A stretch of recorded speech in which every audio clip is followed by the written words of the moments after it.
사람은 누구나 다 성공하기를 바라죠. 실패를 바란 사람은 아무도 없습니다. 성공하기를 바라기 때문에 성공의 비결을 연구하는 소위 성공학이라는 것이 발전하게 돼요. 실제로 성공학이라는 게 있어요. 학문 중에. 또 거기에 관련된 책도 많이 출판이 됐고요. 성공학이란 말은 자기 능력, 사람마다 다 자기 능력이 있고 은사가 있고 성향이 있잖아요. 그런 것들을 잘 개발을 하는 방법, 그리고 또 개발된 그 능력을 어떻게 활용을 해야 성공을 하느냐, 이런 것들을 이제 가르치는 학문이 성공학인데, 또 어떻게 하면 같은 일을 하더라도 사람들에게 인정을 받느냐, 소위 인간관계의 능력, 이런 것들도 성공학 중에 하나죠. 이렇게 해서 이제 성공을 하도록 돕는 그런 학문을 말하는 건데요. 여러분, 목사님들이 이제 많은 설교를 하지만 성경에 등장하는 많은 인물 중에 특별히 아브라함, 이삭, 야곱 또는 요셉, 그리고 이제 모세나 또 다윗, 그리고 다니엘 같은 이런 인물을 중심으로 설교를 많이 해요. 성경의 많은 인물들 중에서도 특별히. 왜 그런 것 같습니까? 그것은 우리들도 그들처럼 신앙생활을 잘해서 하나님께 영광을 돌리고 신앙생활을 잘하자, 달리 말하면 신앙의 성공학을 배우는 거거든요. 신앙에 성공한 사람들을 배워서 우리도 신앙에 성공하자, 그런 이야기거든요. 이게 나쁜 게 아닙니다. 굉장히 좋은 거예요. 여러분, 신앙생활을 잘한 사람들의 모본을 배우는 게 뭐 잘못된 거예요? 잘못된 건 아니죠. 좋은 목적을 가지고 성공학을 배우는 것은 바람직한 일일 겁니다. 그런데 이제 반대로 실패학을 연구한 사람들도 있어요. 실패. 대표적인 소위 실패학의 창시자라고 하는데요, 일본의 동경대학교의 하타무라 요타로 명예교수인데, 이분이 이제 실패학이라는 책을 쓰고 또 여러 이제 뭐 검색해보면 알지만 많은 책을 썼는데, 이분은 이제 이런 거죠. 사람이 실패를 한다는 거죠. 어느 분야든지 간에. 근데 그 실패를 연구를 해서 왜 실패를 했는지, 그런 것들을 이제 연구를 하고, 그렇게 해서 그런 실패를 다른 사람은 반복하지 않도록. 그런데 이제 일종의 실패학이라는 것도 그러고 보면 뭐예요? 성공학의 일종이라고 할 수가 있겠죠. 목적은 성공인데 실패하자고 실패학을 연구한 게 아니고, 성공하도록 하기 위해서 실패하지 않고, 그래서 실패학을 연구를 하는 거죠. 책에 보니까 그런 게 있더라고요. 예를 들어서 이제 지금 당장 문을 열어야 돼요. 근데 문이 잠겨 있어요. 그런데 자기에게 있는 열쇠가 10개가 있는데 10개 열쇠 중에 어느 게 맞는지는 모르는 거예요. 비슷비슷하니까. 여러분, 그런 경험이 있잖아요. 어떻게 해야 됩니까? 표시를 해놨으면 좋겠지만 표시도 안 해놓고 비슷비슷하면 다 열어봐야 여서, 그렇죠? 돌려보고 하나씩 다 사용해보면 되는 거예요. 중요한 것은 뭐냐면 그때마다 맞지 않는 열쇠는 옆에다가 놔둬야 돼요. 따로 구분을 해놔야 돼요. 그렇죠? 그러면 점점 이제 맞는 열쇠를 찾게 될 확률이 높아지지 않겠습니까? 이런 것을 아주 수준 있게 표현을 하면 시행착오법이라고 그래요. 시행을 착오하고, 그죠? 시행을 착오하고 실패한 거니까 제쳐놓고 안 써본 것 가지고 또 이제 놓고 돌려보고 그런 거죠. 그래요. 다른 사람의 실패를 알고 왜 실수를 했는지, 실패를 했는지 이런 것들도 알고, 그러면서 나는 저렇게 안 해야지, 이제 실패를 피할 수 있고 그만큼 성공할 수 있는 확률이 높다는 거죠. 여러분, 신앙생활에서 똑같아요. 신앙생활에서 성공을 하려면 당연히 신앙생활을 잘 하시는 분들, 신앙의 선조들, 성경에서나 실제로 우리 교회 주변에서도, 우리 교회 안에서도 훌륭하게 신앙생활 잘한 사람 있잖아요. 이제 그런 분들을 본받으면서 잘 살피고 그분들을 따르고 배우고 일종의 신앙의 성공을 배우는 거죠. 그런데 반대로 의외로 많습니다. 신앙생활에 실패한 사람들이. 한때 열심으로 신앙생활을 잘했다가 지금은 교회를 안 다닌다거나 신앙생활 안 한 분들이 의외로 많아요. 그러면 그 실패 이유가 뭔가? 뭐 때문인가? 교회에 문제가 있나? 자기에게 문제가 있나? 뭐 목사에게 있나? 무슨 환경, 여러 가지 이유가 있지 않겠어요? 이제 그런 것들을 살펴보면서 연구를 하고 배우는 거죠. 그러면 이제 성공할 확률이 많겠죠. 이제 그런 의미에서 오늘은 신앙생활에 있어서 성공한 사람 이야기는 않겠고요. 실패한 사람들, 그런 사람들, 특히 이제 결국은 끝까지 실패를 해서 회복되지 못하고 결국 비참하게 최후를 맞은 한 사람을 여러분에게 소개를 하려고 해요. 최근에 가장 제가 많이 공부를 하고 설교를 했었던 인물이죠. 이스라엘의 초대왕 사울의 이야기를 여러분에게 해드리려고 그럽니다. 여러분, 사울왕 그러면 실패를 떠올릴 수 있지만 사실 사울 그렇게 나쁜 사람 아니었습니다. 우선 사울은 굉장히 외모가 준수했어요. 여기 사무엘상 9장 2절에 보면 기스는 사울의 아버지인데 기스에게 아들이 있으니 그의 이름은 사울이요 준수한 소년이라. 이스라엘 자손 중에 그보다 더 준수한 자가 없고, 보세요, 얼마나 준수했어요. 키는 모든 백성보다 어깨에 이만큼 더 컸더라. 키도 크고요. 그러니까 그야말로 외모도 경쟁력이라고, 당시 이스라엘 사람들 중에 굉장히 멋스러운 그런 젊음을 가지고 있는 사람이었다, 이렇게 생각할 수가 있습니다. 그렇습니다. 사울의 장점 첫째는 준수한 외모였어요. 준수한 외모. 그런데 외모만 그런 게 아니고 마음도 착했어요. 굉장히 마음이 착했어요. 아버지 기스가 이제 잃어버린 암나기를 찾아오라고 심부름을 시키잖아요. 그때 이제 사울이 어떻게 해요? 가까이 집 주변에도 살펴봤지만 없으니까 먼 지역까지, 다른 동네까지, 다른 산에까지 다니면서 샅샅이 찾아다녔었어요.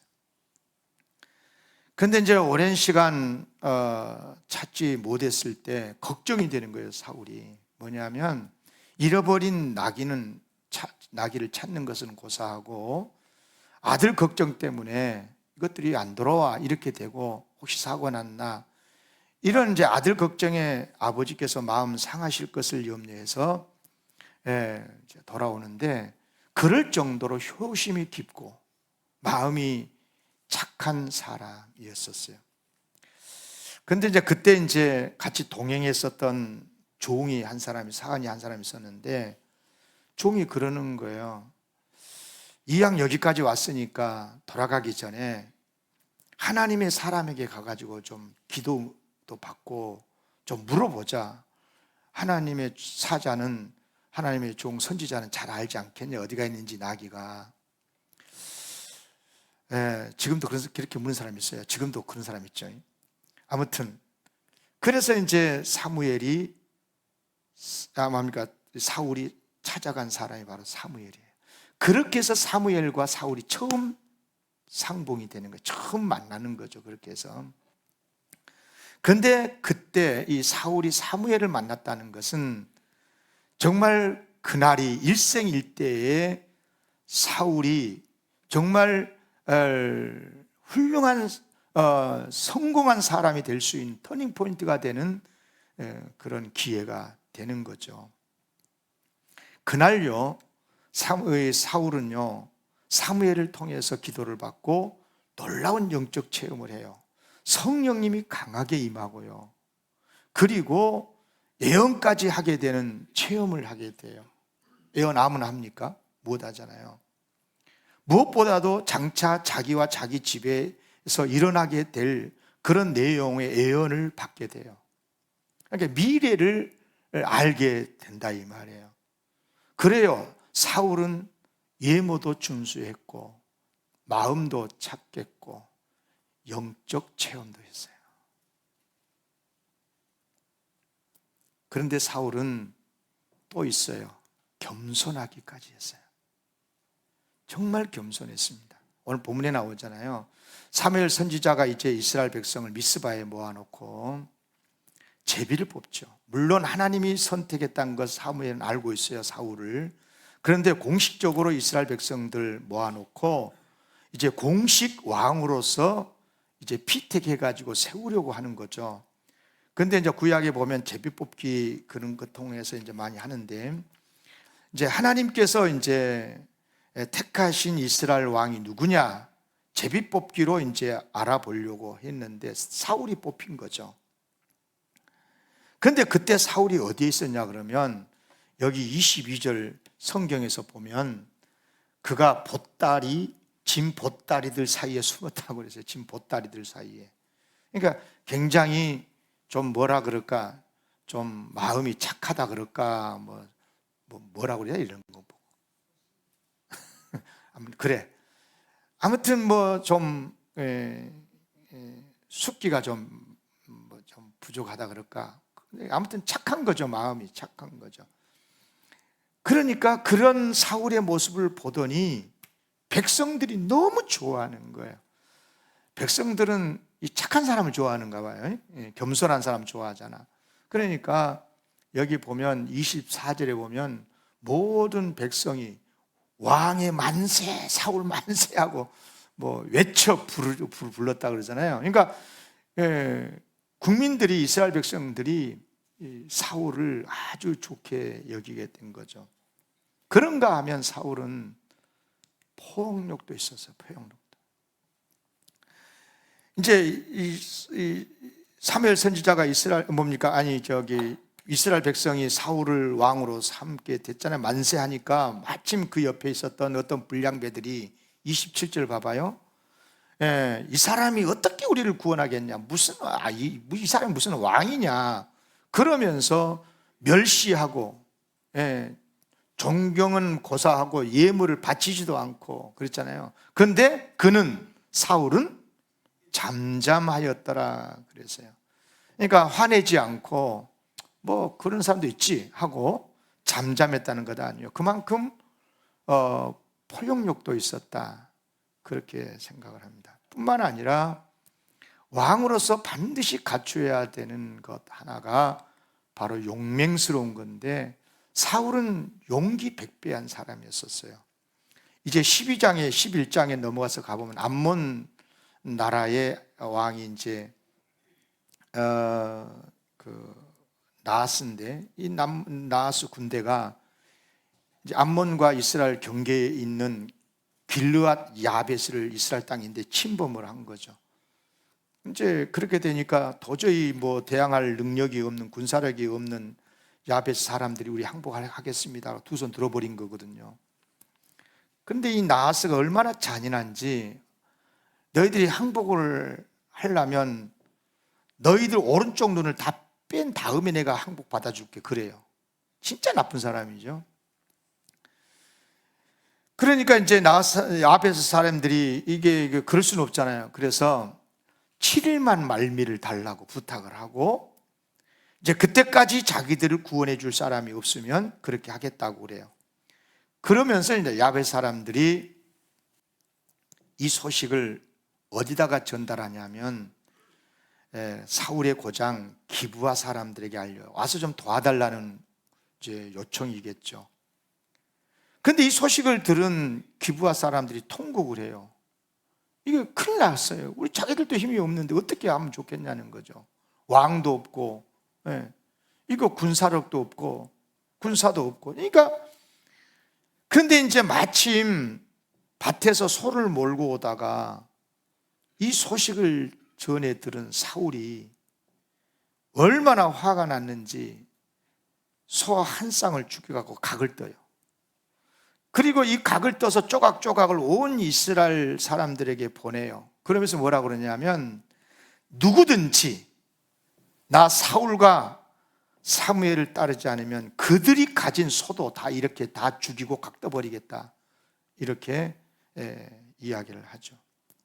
그러자 백성들이 두려워서 다 이제 군인으로 소집이 되는데, 그렇게 해서 33만 명이 이 군사가 되는 거예요. 그러니까 짧은 시간 안에 많은 군인들이 모여졌겠죠. 그렇게 해서 암몬 나하스 군대를 격파를 하고 야베스를 이제 길앗 야베스를 구하게 되죠. 얼마나 용기가 넘치는 장군이었습니까? 그래요. 사울이라고 해가지고 나쁜 사람이라고 생각하면 안 돼요.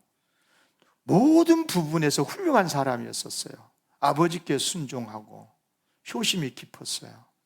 아버지를 자기 아들보다 더 염려하는 효자였어요. 하나님의 종 선지자를 존중하는 사람이었어요. 요즘 목사 무시한 사람 얼마나 많아, 교회 다니면서도. 하나님의 종을 존중했고, 또 성령님도 받아서 신비한 영적 체험도 하고 예언도 하고, 또 왕이 될 때는 겸손하게 숨은 그런 겸손한 모습도 보이고, 또 반대하는 불량배가 있었지만 그들도 포용할 줄 아는 그런 넓은 아량도 있었고, 무자비한 암몬, 저들은 적이다고 분명하게 여기고 무찌르는, 그리고 이스라엘을 구원하는 용맹도 그에게 있는 거죠. 그러니까 사울은 어느 면으로 보나 훌륭한 사람이었어요. 정말 대단한 사람이에요. 그래서 백성들도 사울을 지지했고 왕 만세를 불렀고 이스라엘의 초대 왕으로 세우게 된 거죠. 오늘 본문 내용도 이제 그런 건데, 하나님의 선택을 받아서 성령으로 충만해진 이제 사울이 드디어 공식적으로 이스라엘 왕으로 즉위를 하는 내용이거든요.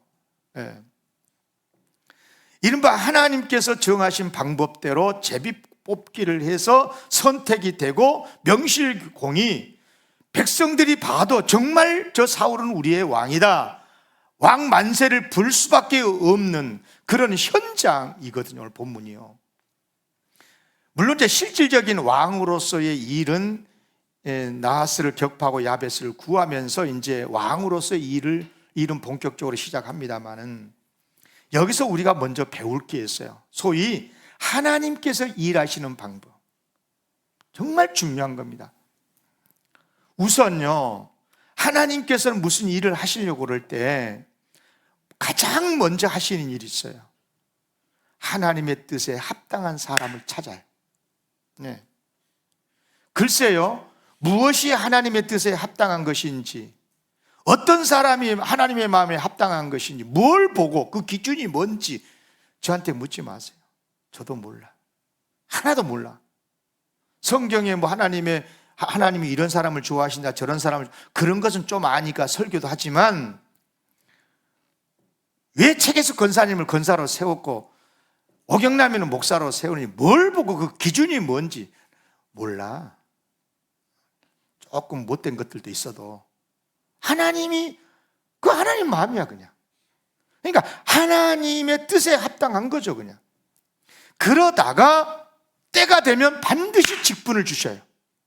선택을 하셨고 때가 돼서 거기에 합당한 직을 주시고, 일만 맡긴 게 아니라 그 직분을 감당할 수 있는 능력과 지혜와 은사도 주시고, 그래서 그 사명을 감당하게 하시고, 나중에는요 그런 일들의 열매가 맺어지잖아요. 일 잘하잖아요. 그러면 사람들이 그때서 인정을 해. 야, 훌륭한 목사님이다, 훌륭한 권사다. 그렇게 하면서 많은 사람들의 인정까지 받게 되었을 때 명실공히 그 사람이 이제 진짜 목사가 되고 진짜 권사가 되고 이제 리더십이 세워지게 되는 거죠. 그러면서 더 많은 일을 맡기고, 처음부터 막 목사니까 권사니까 일을 막 많이 잘할 거라 생각하고 맡기지 않아요. 그렇잖아요. 여러분도 그러잖아요. 여러분 뭐 그냥 집사님이라고 얼굴 예쁘고 막 그런다고 다 권사 세워주고 장로 뽑아주고 그럽니까? 그렇지 않지 않습니까? 일한 것 보고, 그동안의 신앙생활한 것 보고, 그리고 사람들의 손에 의해서 뽑히게 되잖아요.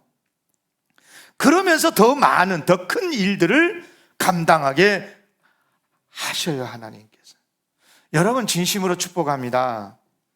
하나님께 선택을 받아서 선하고 존귀한 일에 쓰임 받기를 진심으로 축복합니다. 여러분 지금은 당장은 아닐 수 있지만 하나님께서 우리를 얼마나 사랑하셔요. 그래서 구원해 주신 하나님의 아들, 딸로 삼아 주셨다면 분명 하나님께서 원하시는 어떤 일을 위해서 합당한 직장도 주시고 일감도 주시고 집도 주시고, 저는 그렇게 믿어요. 그 일을 감당할 수 있는 은사도 주시고 재정도 주시고 시간도 주시고, 그래서 인정받으면, 사람들이 인정받으면 더 크게 쓰시고. 아멘.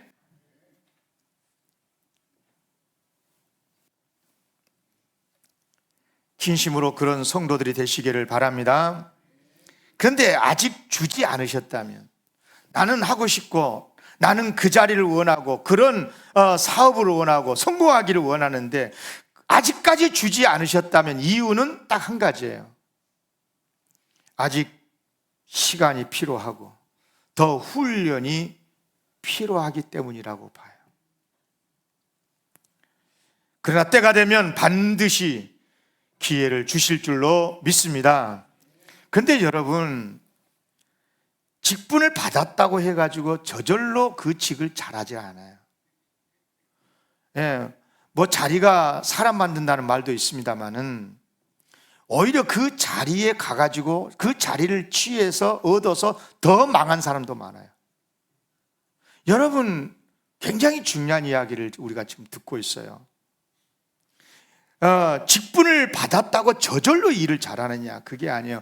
하나님께서 그 직을 감당할 수 있는 은혜를 베푸시고 또 능력도 주시고 그런 은사도 받았을 때, 그리고 충성했을 때, 그래서 일을 잘하는 거예요. 그렇게 되면 또 사람들이 주변에 또 인정하게 되고, 참 잘한다고, 정말 훌륭한 분이시라고, 그러면서 더 큰 소명도 이루고 더 큰 일도 감당하게 되고, 이게 일 잘하고 성공하는 비결이거든요. 여러분, 교회 일이나 사일이나 다 똑같습니다. 세상 일이나. 어떤 새로운 직장에 취직을 했다, 어떤 사업을 새롭게 시작을 했다, 교회에서 어떤 새로운 직분을 받았다, 다 마찬가지입니다. 마치 사울이 하나님께 일찍이 선택은 받았지만 다시 제비 뽑기를 해가지고 왕이 되었던 것처럼 우리를 세우실 때도 마찬가지예요. 하나님은 진즉 하나님만 아시는 그 시각에 이런 일을 하려고 그러는데 누가 필요하겠다, 그건 하나님의 마음이니까 우리도 알 수 없고 본인도 모를 수 있어요. 근데 그렇게 정하시고 선택을 하셨는데, 그리고 이제 때가 되면 하나님이 세우셔, 그 사람을 뽑아. 중요한 것은 뭐냐면 그 일을 맡았으면 잘 감당해야 되잖아요. 그러면 어떻게 해야 돼요? 거기에 합당한 능력이 있어야 되거든요. 지혜도 있어야 되고요. 다른 사람과 동력도 잘해야 되고, 그래서 열매를 맺어요. 그렇게 되면 하나님도 인정하시지만 주변에 다른 사람들도 인정하게 되고, 그러면서 더 큰 일을 하게 되고, 할렐루야, 성공하시기를 축원합니다. 그런데 여러분, 거창하게 시작을 했는데, 정말 박수 받고 시작을 했는데 실패한 사람 많습니다. 그 이야기를 좀 하려고 하는 거예요. 우선 그 이야기를 하기 전에 정말 하나님께 선택받아서 세움을 입어서 훌륭하게 쓰임받은 한 인물을 먼저 말씀을 드릴게요. 사무엘이 그런데요. 사무엘. 사울과 같은 동시대의 사람이니까 사무엘을 생각해 볼게요. 사무엘은 아시다시피 어머니가 기도해서 낳은 아들 아니요, 한나가 기도 응답으로 받은 아들이야. 그러니까 태어나기도 전부터 하나님께 선택받은 아들인 거예요. 그리고 이제 부름을 받기는 하지만 어릴 때 부름받잖아. 어릴 때. 그러니까 아직까지 많은 시간이 필요하고 많은 훈련이 필요해. 하나님이 사무엘을 불렀는데 하나님이 부른지도 모르고 엘리 질생한테 찾아간 사람, 그럴 정도로 부족한 사람이었어요. 그러다가 나중에 결정적으로 하나님이 사사로 세우시고 지도자, 선지자로 세우시잖아요. 그런데 사무엘이요, 실패를 하지 않아요. 마지막 끝까지 하나님의 주신 능력과 은혜를 가지고 지혜를 가지고 잘 나라를 다스려서 나라를 반석 위에 세워요. 여러분, 성경에 보면 사무엘이 이스라엘의 사사로 있을 때요, 감히 블레셋이 이스라엘을 침략하지 못했다고 그랬어요. 그러니까 이스라엘 나라가 평강 가운데 크게 발전했다는 거죠. 그러나 아무리 하나님이 세우신 자라도, 하나님이 일찍이 선택해서 때가 돼서 직분을 주고 좋은 일자리를 주고 사람들이 부러워하는 자리를 줬어도 무너지는 것은 순간이에요. 언제 그러느냐? 왜 실패하느냐? 이유가 뭘까요? 딱 한마디로 말할게요. 따라합시다. 하나님을 떠나면, 하나님을 잃으면, 하나님을 잃은 모습은 여러 가지가 있어요. 근데 딱 한마디로 요약해서 말하면, 내 마음에서 하나님이 멀어져 버리면, 하나님을 두려워하지 않게 돼버리면, 개인이든 가정이든 나라든 교회든 무너지는 것은 순간이에요. 꼭 기억하셔야 됩니다. 하나님의 능력을 받아서 나라의 지도자가 되고 교회의 지도자가 되었어도요, 하나님을 떠나고 하나님 두려워하지 않게 되면 무너진다니까요. 본인도 무너지지만 자기가 지도자로 있는 그 공동체, 나라도 교회도 다 마찬가지입니다. 무너져요. 얼마나 두려운 이야기예요. 솔로몬이 대표적인 사람이잖아요. 그 유명한 성군 다윗의 아들 아닙니까? 다윗의 아들. 또 기라성 같은 그런 지도자, 리더십이 있는 왕자들, 압살롬 같은 사람 얼마나 뛰어났어요. 그런데 그런 걸 다 경쟁을 뚫고 이스라엘 왕이 됐어요. 그것은 하나님께서 하나님의 뜻에 따라서 솔로몬을 왕으로 세웠어요. 몰라 나도. 왜 세우는지 천국 가서 물어보세요. 왜 솔로몬이었냐고. 저도 모른다니까요. 묻지 말고. 하나님이 하신 거예요. 하나님 마음이니까. 그런데 나중에 솔로몬이 어떻게 됐느냐? 하나님이 선택하셨고 하나님이 세워서 이스라엘 왕이 되었던 다윗의 아들 솔로몬이 무너져요. 세속의 욕심, 탐욕에 눈이 어두워지더니, 뭐 나라의 애교를 위해서 그런지는 모르지만 여러 나라들의 왕들의 딸들이니까 공주겠지. 이 나라 공주, 저 나라 공주 결혼을 해서, 옛날에는 뭐 여러 여자하고 결혼을 할 수 있었나 봐. 좋은 세월인가 그때가. 그런데 보세요. 드리고 싶은 말은 뭐냐면, 합법적으로 우상 숭배가 이스라엘 들어와요. 잘 들으셔야 됩니다. 죄가 불법적으로 들어오면, 불법적으로 들어온 것은 죄란 걸 알아. 그래서 잘못했으면 두려워하고 죄를 지은 줄 알고 회개도 하고 그래. 그런데 합법적으로 우상 숭배가 들어오게 되면, 그래서 온통이 이스라엘을 우상의 나라로 만들어버린 거예요. 솔로몬이 어떤 사람인 줄 아세요? 하나님만이 전부라고 솔로몬 성을 건축했던 사람이에요. 그런 사람이 자기의 욕망을 이기지 못해서 우상 숭배를 받아들이되 합법적으로 받아들이고, 그래서 이스라엘 백성들을 완전히 우상의 백성으로 만들어버렸다니까. 이제 열왕기상 11장이 솔로몬 이야기인데요, 솔로몬의 나이가 많아질 때 그의 여인들이 그의 마음을 돌려 다른 신들을 따르게 하였으므로 왕의 마음이 그의 아버지 다윗의 마음과 같지 아니하여, 다윗은 안 그랬거든요. 그의 하나님 여호와 앞에 온전하지 못하였으니 9절 10절에 보면요, 솔로몬이 마음을 돌려 이스라엘 하나님 여호와를 떠났다 그래서 떠났다. 여호와께서 그에게 진노하시죠. 여호와께서 일찍이 2번이나 경고를 합니다. 나타나셔가지고 다른 신을 따르지 마라, 그럼 너 죽어. 그런데 그가 여호와의 명령을 지키지 않았다고 솔로몬이. 하나님 말씀이 없었던 것도 아니야, 경고했어요. 그런데도 솔로몬이 하나님을 떠나니까 하나님 명령도 안 지켜, 심지어 하나님이 가장 싫어하는 우상 숭배까지 하기에 이르게 되고, 여러분, 무서운, 우리나라가 하나님을 많이 떠나고 있다는 아주 객관적이고 확실한 증거 몇 가지가 있어요. 동성애를 합법화시키려고 하는 거예요. 차별금지법 이름으로. 법으로, 합법으로 만드는 거예요. 합법으로. 동성애를 죄의식을 안 가진 거예요, 그렇게 되면. 그리고 동성애라고 그래가지고 말을 하면 오히려 그 사람이 고발당해가지고 어려움을 당하고.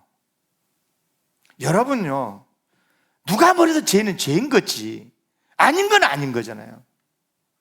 여러분, 굉장히 이게 여러분 아주 아프게 들어야 돼, 이런 이야기는요. 여러분요, 하나님을 떠나게 되는 증상들이 여러 가지 있어요. 내 안에서, 내 마음에서 내가 하나님에게서 떠나고 있다라고 하는 증상들이 여러 가지. 여러분 몸이 아프면 뭐 증상이 오잖아요. 열이 난다든지 뭐 기침이 난다든지 그런 게 있잖아요. 컨디션이 안 좋아. 여러분요, 내가 하나님을 떠나고 있다는 여러 가지 증상 가운데 하나가 뭐냐면 사람을 두려워하지 않게 돼. 처음에는 사람을, 인권을 중시하면서 인간을 사랑해서 그런다고 그러지만, 그래서 하나님을 미워하고 하나님을 떠난 것 같잖아요. 그렇지 않아요. 정말 하나님을 사랑한 사람은 인간을 사랑하거든요. 그런데 하나님을 두려워하지 않게 되면 사람도 무시해요. 그래서 솔로몬이 그런 거거든요. 하나님을 떠나게 되니까 이스라엘 백성까지 무시하고 학대하고, 나중에요 솔로몬이 죽죠. 그의 아들 이제 르호보암이 왕이 되는데, 르호보암에게 왕이 되니까 이스라엘 백성의 대표자들이 찾아가가지고 뭐라고 그러냐면, 왕의 아버지가, 여기서 왕은 르호보암이고 아버지는 솔로몬을 말한 거예요. 왕의 아버지 솔로몬이 우리의 멍에를 무겁게 하였다. 그러나 왕은 이제 왕의 아버지가 그런 것처럼 그렇게 하지 마라. 우리에게 시켰던 고역, 매운 무거운 멍에를 가볍게 해 주십시오. 그러면 우리가 당신을 왕으로 섬기겠습니다. 그랬어요. 그런데 콧방이 끼어버렸죠. 더 무겁게 할 거다고. 나중에 어떻게 됐어요? 반란이 일어났잖아요. 그래서 여로보암이 반란을 일으키잖아요. 10개 지파가 등을 돌려버렸어요. 그렇게 해가지고 나라가 두 동강이 나버리잖아요. 북이스라엘 나라, 남유다 나라. 여러분, 불행한 역사 아닙니까? 여러분, 굉장히 무서운 이야기입니다. 이런 이야기. 그런데 사울도 마찬가지였어요. 사울은 하나님께서 세우신 왕으로서 처음에는 정말 잘했잖아요. 아까 봤잖아요. 정말 훌륭한 부분 많았어요. 그런데 그가 하나님을 떠나게 되니까 결국은 뭐냐? 이제 잘못되게 되는데요.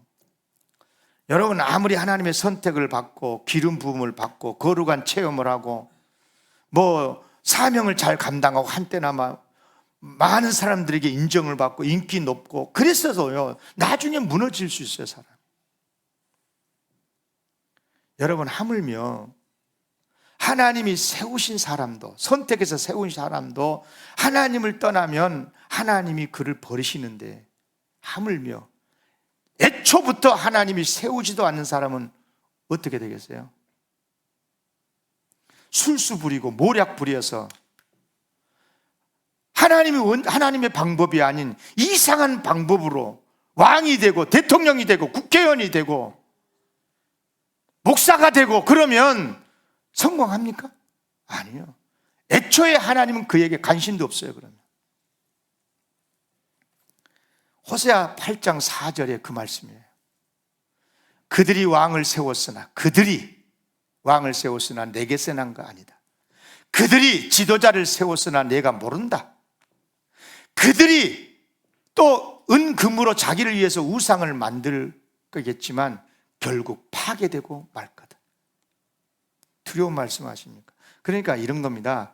가장 우리에게 중요한 것은 뭐냐면, 물론 하나님의 선택을 받고 하나님 세워주시는 것이 가장 중요할 수 있지만, 그러나 아무리 하나님이 세우셨다고 해도 그가 하나님을 잃어버리면, 그 사람이 하나님을 떠나면 무너지는 것은 순간이다.